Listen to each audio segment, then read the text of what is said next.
for 4 letters, shell castle in pieces at the end.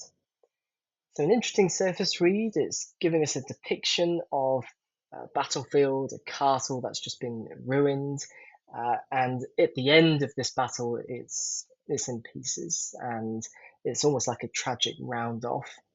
But of course, these words will have other meanings here. Now, what's going to be the definition?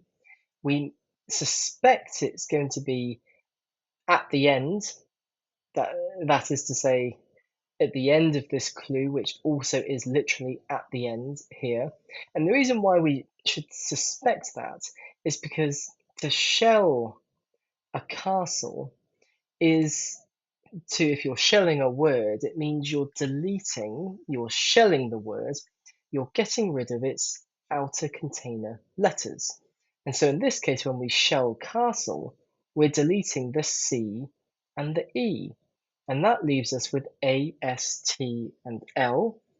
Now, interestingly then, those 4 letters don't give us a word yet, but we suspect that's what it will be because we've got a 4-letter clue.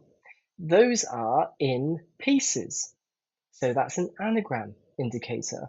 It's telling us to take these letters and just to make them fall to pieces, to rearrange them. And that, if we're following the logic of this clue, should give us a word that means at the end.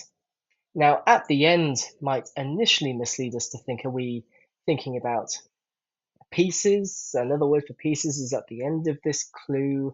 And that's one direction you might go in, where at the end could be a wordplay indicator, and you could see why that might be. But if we're following the logic of this clue, shelling castle gives us the 4 letters, and those are in pieces. So what else do we have to do?